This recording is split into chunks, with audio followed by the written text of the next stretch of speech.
যে নতুন দল যারা করছে তারা কিছুটা শক্তিশালী আমার কাছে এটা কি মনে হচ্ছে মাঠে, মাঠে। মাঠে না মাঠে প্রশাসনের মাঠে কাছে, সরকারের কাছে? আর্মির ভিতরেও কিন্তু আপনার এই ফেসিজম বিরোধী শক্তির পক্ষে বিপক্ষে পাবেন। ইতিমধ্যে সংস্কারের টোটালটা না পাওয়া গেলেও আমরা যা কিছু পাইছি তাতে তো মনে হয় যে আগে যেভাবে নির্বাচনগুলো খুব সহজ সরলীকরণ ভাবে হইতো সেখান থেকে একটু ব্যত্যয় হবে। সুতরাং এটা মানবে কেন? এখন তো দেখছি সম্প্রতি মির্জা আব্বাস সাহেব কি বলছেন, আমরা এই সংস্কারই মানি না। যদি যোগ্য লোক না হয় তাহলে তাদের হুম সংস্কার প্রস্তাবগুলো গ্রহণ হুম করবে কি? আজকে আমাদের এখানে আলোচনার জন্য আমরা আমন্ত্রণ জানিয়েছিলাম অ্যাডভোকেট আবু হেনা রাজ্জাকি সাহেবকে, সুপ্রিম কোর্টের আইনজীবী। উনি অত্যন্ত ব্যস্ত মানুষ, সেই ব্যস্ততার মধ্যে আমাদেরকে সময় দিয়েছেন, ওনার কাছে অশেষ কৃতজ্ঞতা। আমরা ওনাকে আমাদের অনুষ্ঠানে স্বাগত জানাচ্ছি। জনাব রাজ্জাকি ভাই, আপনি আশা করি আমাদের শুনতে পাচ্ছেন, দেখতে পাচ্ছেন। জি, আমি আপনাকে আন্তরিক শুভেচ্ছা জানাচ্ছি যে আমি আপনার ফোরামে দুটো কথা বলবো। আপনার সাথে আমার এত সুন্দর সম্পর্ক, সেই কারণে খুব ভালো লাগছে। আমরা সরাসরি আলোচনায় চলে আসি। দেশের এখন যে অবস্থা, নানা ধরনের কথাবার্তা কিন্তু এখন হচ্ছে, এবং প্রতিদিনই আমরা দেখছি যেন একটা মানে মানে কি বলবো আপনার, প্রত্যাশা, প্রত্যাশা ভঙ্গের বেদনা, অথবা আরো বেশি প্রত্যাশা, অথবা একজনের বিরুদ্ধে এক ধরনের নিঃশেষ করে দেওয়ার একটা প্রবণতা, এই যে এক ধরনের রাজনীতি চলছে, রাজনীতিহীনতার রাজনীতি, এটা হুম আলটিমেটলি কোন পর্যায়ে যাবে আমরা বুঝতে পারছি না। সবাই বলছে যে একটা নির্বাচন হলে হয়তো বা একটা থিতু হবে ঘটনাটা। এখন নির্বাচন নিয়েও নানা কথা হচ্ছে। সবশেষ যেটা আমরা শুনলাম গতকালকে, যে ডক্টর ইউনূস বললেন যে উনি ডিসেম্বরে নির্বাচন হবে, এভাবে ওনারা অগ্রসর হচ্ছেন।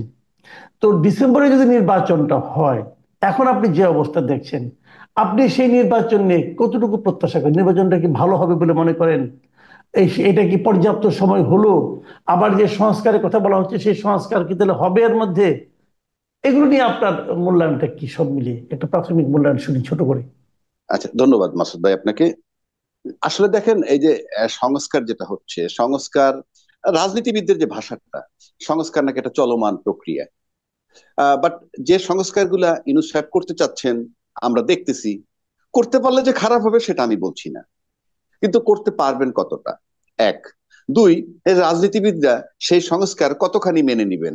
মুখে যাই বলেন না কেন, ওনারা যদি দেখেন যে এই সংস্কারে তাদের রাজনীতি জটিল হয়ে যাবে, তাইলে সেই সংস্কার মানবে কেন? ইতিমধ্যে সংস্কারের টোটালটা না পাওয়া গেলেও আমরা যা কিছু পাইছি তাতে তো মনে হয় যে আগে যেভাবে নির্বাচনগুলো খুব সহজ সরলীকরণ ভাবে হইতো সেখান থেকে একটু ব্যত্যয় হবে। সুতরাং এটা মানবে কেন? এখন তো দেখছি সম্প্রতি মির্জা আব্বাস সাহেব কি বলছেন, আমরা এই সংস্কারই মানি না, কথার কথা। এক নম্বর। দুই নম্বর হলো, সংস্কার করে যাই করেন না কেন, if anybody gets 2/3 majority, it can be change at any moment. তো এখন সেখানে এমন যদি কোনো পরিকল্পনা থাকে যে বাংলাদেশে আগামী 20, 30, 40, 50 বছরে 2/3 মেজরিটি নিয়ে কোনো দল আসবে না, এরকম কোনো পরিকল্পনা যদি কেউ করে থাকে সেটা ভিন্ন কথা। তাইলে কোনো মতে একটা সংস্কার করলে এবং সেটা যদি কোনোভাবে অ্যাপ্রুভাল নিতে পারে, তাইলে মনে করেন সেটা চেঞ্জ করা কঠিন। এই কারণে চাচ্ছে যে সাইমালটানিয়াসলি যাতে গণপরিষদের নির্বাচনটা হয়। এখন গণপরিষদ বলতে কি, এটা অনেক বড় ব্যাপক অর্থ। সংক্ষেপে যদি বলি যে এই একই নির্বাচনে যারা এমপি হবে, কথার কথা, সেই এমপি 300 জন এমপি, সেই 300 জন এমপি এক জায়গায় বসে গণপরিষদ হিসেবে তার থেকে একটা ট্রিটমেন্ট দিবে এবং তারা এই সংবিধানটাকে অ্যাপ্রুভ করে ফেললো। তারপরে এরাই গিয়ে আবার পার্লামেন্টে বসবে, বসার পর ওই সংবিধানের আলোকে চলতে থাকবে। ওয়ান্স ইট ইজ অ্যাকসেপ্টেড পার্লামেন্টে এবং গণপরিষদ, তখন বাতিল হয়ে যাবে, গণপরিষদের ফাংশনটা থাকবে এখানে না। আমি একটা কথা বলি আপনাকে, আমি একটু থামাচ্ছি জি। আপনাকে, আমি একটু বোঝার জন্য। যেহেতু হুম আপনি আইনের ব্যাপারে আপনাকে যখন পেয়েছি, আমি একটু জানতে চাইছি দুটো কথা। এক নম্বর কথা হলো যে আমাদের দেশে কি এই ধরনের গণপরিষদের কোনো অভিজ্ঞতা আছে কিনা, এক নম্বর। দু নম্বর কথা হলো, যদি গণপরিষদ, যে লোকটা গণপরিষদের সদস্য হচ্ছেন, সেই লোকটাই সংসদ সদস্য হচ্ছেন একই সঙ্গে, এবং উনি গণপরিষদের সদস্য হিসেবে সংবিধানটাকে অ্যাপ্রুভ করে দেওয়ার পর, তারপর ওনার হুম। কাজ শেষ, ওনার দায়িত্ব শেষ, তারপরে সংবিধান চলবে, হ্যাঁ, সংসদ চলবে। তাহলে গণপরিষদে আলাদা ওই অল্প সময়ের জন্য নাম দেওয়ার প্রয়োজনীয়তাটা কোথায়? সংসদ এই জন্য, সদস্যরাই তো এটাকে গ্রহণ করতে পারে। হ্যাঁ হ্যাঁ, এই জন্য প্রয়োজন যে আপনি যখন এটা ডাইরেক্ট সংসদে পাঠাই দিবেন, তখন এটা অ্যাকসেপ্টেন্সের ব্যাপারে 2/3 মেজরিটি দরকার। ট্রাই টু আন্ডারস্ট্যান্ড আচ্ছা, মাই পয়েন্ট। আর আচ্ছা। যদি আপনি গণপরিষদে পাঠায় দেন, তাদের ডিউটি থাকবে এটাকে অ্যাকসেপ্ট করা। তারা যদি অ্যাকসেপ্ট অ্যাকসেপ্ট করার না করে? না, ওইভাবেই গণপরিষদের নিবেই তো ওইভাবে, গণপরিষদে না, তাদের ফাংশন। তারা যদি বলে যে দেখেন, আমি আর একটা প্রসঙ্গে উঠাই আপনাকে, হুম। যে এরা যে সংস্কারটা করতেছে, হুম। আপনি একটা কথা ভাবেন তো, এই সংস্কারটা যাদের দিয়ে করানো হচ্ছে, হুম। এই লোকগুলিকে নির্বাচন করলো কে? যাদের উপর আমি দায়িত্ব দিলাম যে আপনি আমাকে সংস্কার করে দেন, এই লোকগুলি নির্বাচনটা কি যথাযথ ছিল? যদি এখন নির্বাচন আপনি যদি যোগ্য লোক না হয়, তাহলে তাদের হুম, সংস্কার প্রস্তাবগুলো গ্রহণ হুম, করবে কে? এই জন্যই যদি তো সংসদ এই বলে যে আমি গ্রহণ করবো না, তাহলে আপনি কি না, করবেন? এবং এই জন্যই তো উনি গ্রহণ না বলছেন। করার মতো তো হতে পারে, গ্রহণ না করার হ্যাঁ। মতো হতে পারে না, কি হতে পারে তো? আমার কাছে কোনো হ্যাঁ। কিছু গ্রহণযোগ্য মনে হয় না। হ্যাঁ, গ্রহণযোগ্য নাও হতে পারে। সেজন্যই তো বলা আছে যে যারা সংবিধানটা সহজ বাংলায় যদি বলি, যারা হুম, সংবিধানটা লিখবে, সংস্কার মানে লিখলাম, হুম, যারা হুম। সংবিধানটা লিখবে, সেটা যদি আপনি মাসুদ কামাল, আমি, আরো 5 জন 50 জন বইসা অ্যাপ্রুভ করে দিই, তখন কথা থাকবে কি আমরা লিখেছি, মানে বিষয়টা এইরকম রূপক অর্থে, কারণ তখন তো আর ওইটা হুম। থাকে না। Once it is approve by, আপনি আর আমি যখন অ্যাপ্রুভ করে ফেলবো, তখন এটা আমাদের লেখা, সেই অর্থে বলছি। এখন আচ্ছা। অ্যাপ্রুভ করবে কি করবে না, মানবে কি মানবে না, কারণ ইউনূস সাহেব কিন্তু 3টা কথা বলছে, তার একটা কথা থেকে উনি সরে গেছেন। উনি 3টা কথা বলেছিলেন। 1 নম্বর, উনি বলছিলেন আমরা সংস্কার করব, করার পর যদি অল্প সংস্কার চায় তাহলে ডিসেম্বর 25-এ, আর যদি বেশি সংস্কার চায় মধ্য জুন 26, জুন মাসের 26 জুন। আর একটা কথা উনি আগে বলছিলেন, এখন বলেন না, সেটা বলছিলেন একেবারেই যদি সংস্কার না চায় আমি নির্বাচন দিয়ে চলে যাব। আপনার মনে আছে কিনা আমি ঠিক জানি না এই মনে কথাটাও। আছে আমার এটা, হ্যাঁ, মনে এই আছে। কথাটাও বলেছিলেন। তাহলে হুম, আপনি 3টা কথা থেকে একটা থেকে সরে গেছেন, এখন ওই আলাপটা আর নাই। 1 নম্বর। 2 নম্বর, এখন যদি রাজনৈতিক দলগুলো এই সংস্কারকে না মানে, কথার কথা, আপনি তাহলে নির্বাচন তো দিবেন যে সামনে, সেই নির্বাচনটা কোন সংবিধানের আলোকে হবে? এক্সিস্টিং যেটা আছে সেটা, না যেটা আপনারা সংস্কার করলেন? কারণ উনি ইতিমধ্যে আহ আহ, কিছু কর্ম করেছেন, যেমন রাজনীতিবিদদের কাছে ছুড়ে দিচ্ছেন যে আপনার টিক মার্ক দিবেন, আবার বলছেন কোন দফা চান কোন দফা চান না, কোনটা কতটুক চান এটা আমরা ওয়েবসাইটে দিয়ে দিব। এটার মানে হচ্ছে যে একটা রাজনৈতিক নেতাদের বা রাজনৈতিক দলগুলো এটা বেকায়দায় পড়া, কারণ এটা তো ডকুমেন্টারি থেকে যাবে রিফিউজ করেছিল। রাইট। এটা এটা 1 নম্বর। 2 নম্বর, আরেকটা জিনিস উনি আবিষ্কার করছেন, সেটা হলো রাজনীতিবিদ আমার সামনে এসে ঐক্যমত্যের কথা বলেন, আর এখান থেকে চলে গিয়ে উনি অন্য ধাঁচে কথা বলেন। তার মানে এটাও কিন্তু রাজনীতিবিদদের বিপক্ষে, যে এরা সকাল বিকাল তাদের কথা চেঞ্জ করে। এই জিনিসগুলাকে ওপেন করাটা রাজনৈতিক দলের জন্য একটু বিব্রতকর পরিস্থিতি হচ্ছে। এবং এটা কেন করছে কি করছে না সেটা না, কিন্তু হচ্ছে। তো সেই দৃষ্টিকোণ থেকে আমি সামনের নির্বাচনটাকে আমি একটু ভিন্নভাবে দেখতে চাই। সেটা হলো সামনের আচ্ছা। নির্বাচনে আমি হুম, দেখতেছি আপনার দুটো দুটো শক্তি বলতে আমি আপনাকে যেটা মিন করতে চাচ্ছি, জি। একটা শক্তি বলতেছে সংস্কার, বিচার, তারপরে নির্বাচন। আর একটা রাইট। শক্তি কি বলছে, আর একটা শক্তি বলতেছে সংস্কার, কিন্তু সেই সংস্কারটা খুব জোরালো ভাবে বলে না। হ্যাঁ, যেটুকু রাইট। সংস্কার করা দরকার ধরে নির্বাচন দেন। তারপরে নির্বাচনের ক্ষেত্রে এক পক্ষ বলে স্থানীয় নির্বাচন আগে, আর এক পক্ষ বলে সংসদ নির্বাচন আগে। তাহলে এই একটা কিন্তু দাবি থেকে যাচ্ছে। এই দাবি না মানার ব্যাপার আছে, অর্থাৎ আপনি নির্বাচনের তফসিল দিয়ে দিলেন, এখন আমরা যারা সংস্কার বা বিচার আগে চাচ্ছি, কথার কথা, আমরা জি। বলবো যে এই নির্বাচন মানি না। আর হুম, যারা বলবে যে আমরা স্থানীয় সরকার নির্বাচন আগে চাই, তাইলে বড় দল যে আছে যারা তারা সংসদ নির্বাচন চায়, তারা বলবে আমরা এই নির্বাচন মানি না। তাহলে কিন্তু একটা কনফ্লিক্টের দিকে যাচ্ছে। তাহলে হবেটা কি? এবার হবে কি, আমরা সেটাই কোন বলছি। দিকে যাচ্ছি? হ্যাঁ, সেটাই বলছি। এখন আপনি এই যে কনফ্লিক্টের যে জায়গাটা, যে দুইটা শক্তির কথা বললাম, এই জি। দুইটা শক্তিকে আপনি যদি ব্যাখ্যা করেন, আমার মতো যদি ব্যাখ্যা করি, তাহলে এই যে শক্তিটা এখন নতুন শক্তি তৈরি হয়েছে, আহ ছাত্রদের থেকে ফর্ম নিয়ে যারা পার্টি করলো, জাতীয় নাগরিক পার্টি, হুম, হুম, এরা কিন্তু ভোটের রাজনীতিতে দুর্বল, ভোটের ব্যাপারে তারা কোনো ভালো অবস্থানে যেতে পারেনি। কিন্তু রাইট। হুম, রাজনীতিতে তো দুইটা পর্ব কাজ করে। একটা হলো হুম, ভোটের ব্যাপারে কারা হুম, শক্তিশালী, আর একটা হলো হুম, মাঠে কারা শক্তিশালী। তো হুম, মাঠে কারা শক্তিশালী যদি দেখি, আমার কাছে আপাত দৃষ্টিতে মনে হচ্ছে ওই যে নতুন দল যারা করছে তারা কিছুটা শক্তিশালী আমার কাছে এটা কি মনে হচ্ছে মাঠে, মাঠে। মাঠে না মাঠে প্রশাসনের মাঠে কাছে, সরকারের কাছে? আমি বলতেছি, মাঠে বলতে কিরকম আমি বলি আপনাকে, আমরা সামনে যে আওয়াজে, তাদেরকে আওয়াজে। না না, আওয়াজে না, আমি বলছি আচ্ছা। আপনার সামনে যাদেরকে দেখতেছেন, জি আমার নিজের ব্যাখ্যাটা বলতেছি। জি প্লিজ। আপনি যদি একটু পিছন দিকে যাই, যে বিডিআর হত্যা হইলো 57 জন, মনে করেন জি। হুম এই যে হুম। 57 জন অফিসার, তারা কিন্তু ওই যে যে সরকারটা পতিত হয়েছে জি। তাদেরকে দোষারোপ করতেছে এবং অ্যাবসলিউটলি তাদের দায়।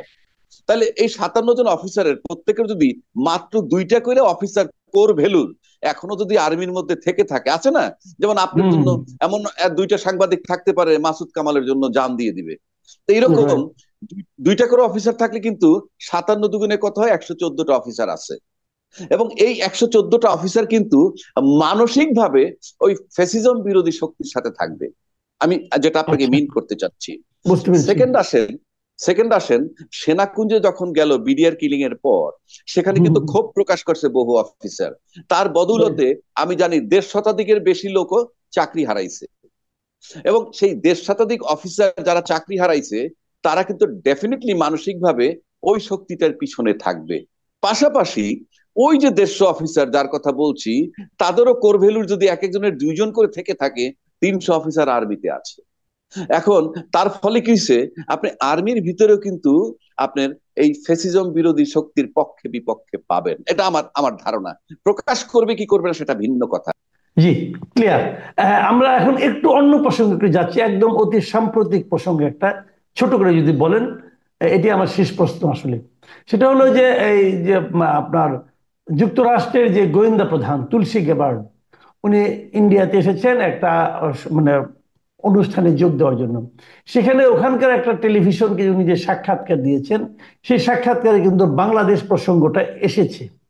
এবং সেখানে বাংলাদেশে উনি যে মন্তব্যগুলো করেছেন, বাংলাদেশে সংখ্যালঘু হত্যা, অমুক তমুক, এই সমস্ত বিষয়গুলো নিয়ে, এবং ইসলামিস্ট আরো উত্থানের সম্ভাবনা আছে কিনা, এই সমস্ত বিষয়গুলো উনি কিছু মন্তব্য করেছেন। আমার ধারণা মন্তব্যগুলো আপনার চোখে পড়েছে।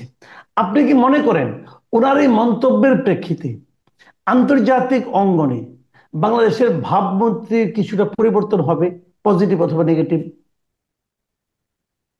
ধন্যবাদ আপনাকে। মানে বিষয়টা হচ্ছে যে উনি তো একটা খুব বড় মাপের ওই যে কি সুনিতা, না সুনিতা গাবার্ড, হ্যাঁ, আহ, তো তুলসী উনি গ্যাবার্ড। তুলসী গাবার্ড, উনি কিন্তু খুব রাইট বড় মাপের, অর্থাৎ যত গোয়েন্দা সংস্থা আছে টু সাম এক্সটেন্ট তার আন্ডার কমান্ড, মানে তার কাছে রাইট রিপোর্টিং রাইট। করতে। এবং আমেরিকার আমেরিকার গোয়েন্দা মানে একটা বিরাট ফ্যাক্টর, আমরা মুখে যত কিছুই বলি না কেন। এবং এই সব গোয়েন্দাদের মোটামুটি সে বস, মানে রাইট রিপোর্টিং অথরিটি, সে তার কাছে রিপোর্ট করে। সেক্ষেত্রে মনে করেন টু সাম এক্সটেন্ট তাকে হয়তো প্রভোগ করছে অনেক সাংবাদিক, সেটা করতে পারে, নট আনলাইকলি। রাইট কারণ রাইট। আপনি তো রাজনীতিতে, রাজনীতিতে আপনি জিও পলিটিক্স বাদ দিতে পারবেন না। সুতরাং এখানে বাংলাদেশে আজকে ভারত বলেন, আমেরিকা বলেন, চায়না বলেন, সৌদি আরব বলেন, পাকিস্তান বলেন, কতগুলা ভাইটাল ফ্যাক্টর বাংলাদেশে আছে। তো জি সেক্ষেত্রে মনে করেন, আজকে মনে করেন দা ওয়ে আমাদের ডক্টর ইউনূস সাহেব অনার পাচ্ছেন চায়না থেকে, ফর এক্সাম্পল, যে চায়নার একটা বিশেষ ফ্লাইট তাকে, রাষ্ট্রপতির ফ্লাইট এসে তাকে নেবে। এখন আপনি যদি জিও রাইট। পলিটিক্স চিন্তা করেন, তাহলে এটা একটা চিন্তার বিষয়। পাশাপাশি ইউনূস সাহেব রাষ্ট্রীয় ক্ষমতায় বসার পর উনি শুধু এক কেন্দ্রিক থাকবেন, আর সেটাও বোধহয় ঠিক না। কারণ উনি কি শুধু এক কেন্দ্রিক থেকে একজনের উপর ডিপেন্ড করবেন, সেটাও হতে পারে। কারণ রাইট। এইখানে আপনি যদি চায়নার সাথে খুব বেশি মাখামাখি আমি করি, কথার কথা বলছি, তাহলে কিন্তু এটা ভারত এবং আমেরিকা কেউই কিন্তু ভালো চোখে ভালোভাবে দেখবে না, নেবে না। রাইট নিবে না, নেওয়ার কথা না। আর একটা রাইট। ব্যাপার, আমাদের বাংলাদেশে একটা কথা বলছি আমরা, সবার সাথে বন্ধুত্ব, কারোর সাথে বৈরিতা নয়, ইটস এ ভেগ টার্ম। কেন ভেগ টার্ম বলি? সবার সাথে আপনার বন্ধুত্ব হবে না। আমি হ্যাঁ। ভারতের সাথে আমি বন্ধুত্ব করব, আবার চায়নার সাথেও বন্ধুত্ব করব, তাহলে ভারত আর চায়না তো একে অপরের শত্রু। তার মানে কি, রাইট। আমি তখন একটা এমন একটা জায়গায় যাব যে আমাকে কেউই বিশ্বাস করবে না, দুইজনের কেউই বিশ্বাস করবে না, কথার কথা বলছি। সুতরাং এই মুহূর্তে এই যে এই আমেরিকার মানে দিল্লি সফররত অবস্থায় যে কমেন্টটা করছেন, যে এটা তারা উদ্বিগ্ন। এখন এটা কথার কথা কিনা এক নম্বর, নাকি খুব সে ভিতর থেকে বলছে, দুটো ব্যাপার কিন্তু সময় একটু অপেক্ষা করতে হবে।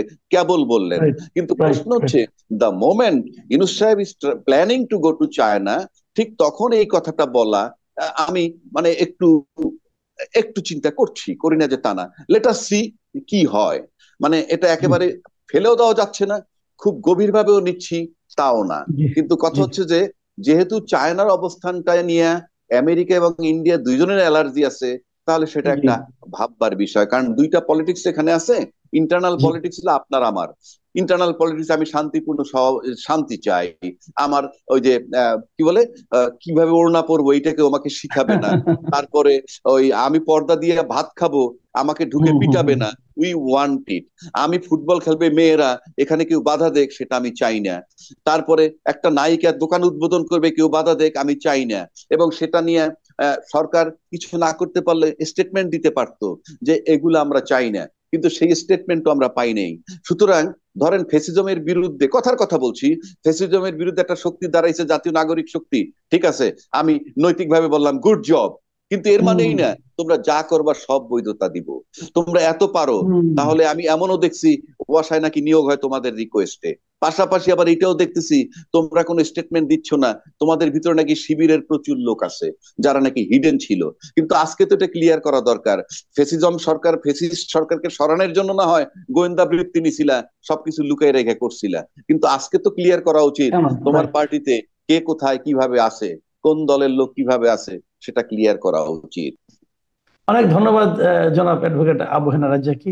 রাজ্জাকি ভাই, আপনি, আপনার কাছে অশেষ কৃতজ্ঞতা যে আপনি আপনার ব্যস্ত সময়ের মধ্যে আমাদের জন্য একটু সময় করেছেন। আমি আশা করি আমাদের দর্শকরা আপনার কথাগুলি খুব পছন্দ করবেন। প্রিয় দর্শক, আপনারা শুনলেন অ্যাডভোকেট আবু হেনা রাজ্জাকির খোলামেলা মন্তব্য। আপনাদের কেমন লাগলো আমাদের লিখে জানাবেন। যখন আগামীতে যদি ওনার সঙ্গে আমরা কখনো বসতে পারি, এই মন্তব্যগুলো আমরা আলোচনা করব।